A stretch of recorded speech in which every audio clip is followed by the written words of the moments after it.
Hi! Welcome back to Brayla's channel. Nagbabalik po tayong muli para sa isa na namang SSS topic na dapat alam mo. Alam niyo ba na bago po tayo mag-avail ng SSS Condonation Loan Program ay dapat na malaman niyo muna ito para hindi po tayo magsisi sa bandang huli. Isa na namang SSS facts na dapat alam mo. Mga dapat mong malaman bago mag-avail ng Conso Loan ating ibabahagi. But before po tayo mag-start sa ating topic, kung bago ka pa lang sa aking channel, please do kindly subscribe, like, and share na din sa ating mga kaibigan, kaanak o kapwa po natin SSS members at please do share na din sa ating mga social media accounts para mas marami pa ang makaalam. With no further ado, let's begin na po sa ating topic. To all SSS members, SSS facts na dapat alam mo. Consolidated Loan. Kailan nga ba pwedeng mag-avail ng Conso Loan? Kailan nga ba pwedeng mag-renew? At paano kung hindi na nabayaran, ano nang mangyayari sa kanyang Conso Loan? Ang buong detalye alamin. Para sa lahat ng nais mag-apply o mag-avail ng Consolidated Loan, o sa mga existing na subalit hindi na nabayaran, ano na ang mangyayari sa loan nila? Aalamin natin ang mga dapat niyong malaman bago po tayo mag-avail ng Conso Loan. Kailan nga ba pwedeng mag-file ng Consolidation Loan? Sa mga nagnanais pong mag-avail dyan, ito po ang mga qualifying requirements. Una, kung ikaw ay may past due short-term loan at the time of your application.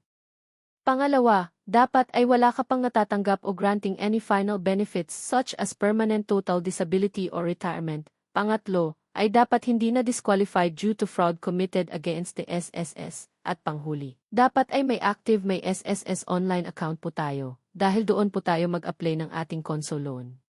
Kailan naman pwedeng mag-renew if pagkatapos ng Conso Loan payment?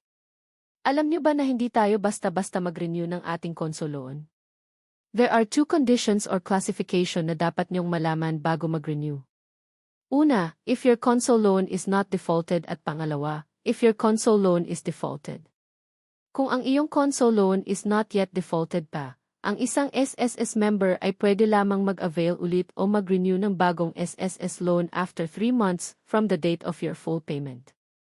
So kung wala kang naging delinquent sa payment mo ay after 3 months ay pwede ka na ulit mag-loan. Pangalawa, kung ang Conso Loan mo ay isang default or delinquent, ang isang SSS member ay pwede lamang mag-avail ulit o mag-renew ng bagong SSS loan after 2 years from the date of your full payment of delinquent Conso Loan. So mas matagal siya kung hindi regular ang ating pagbabayad. Ano naman ang mangyayari kung sakaling hindi na talaga nabayaran ang consolidated loan? Alam niyo ba na kapag hindi natin nabayaran ang monthly amortization ng ating consolidated loan, ang inyong defaulted interest charges ay mapapatungan ulit ng panibagong interest charges? Ito po ay buwan-buwan kapag hindi tayo nakakabayad. Plus magkakaroon pa ulit ito ng penalty charges sa bawat buwan na hindi ito nababayaran bukod pa sa interest charges. Imagine nyo, hindi ba lolobo agad ang utang nyo? Kaya't sa mga nagnanais mag-avail ng consolidated loan, mag-isip munang mabuti kung ito ba ay mababayaran nyo sa tamang buwan at oras. Sana ay nakadagdag po ito sa inyong kaalaman at nakapagbigay linaw sa mga gusto at existing nag-avail ng consolidated loan. That's it. Manatili lamang po kayong nakatutok sa aking channel para sa mga bagong informative SSS topics na dapat alam nyo.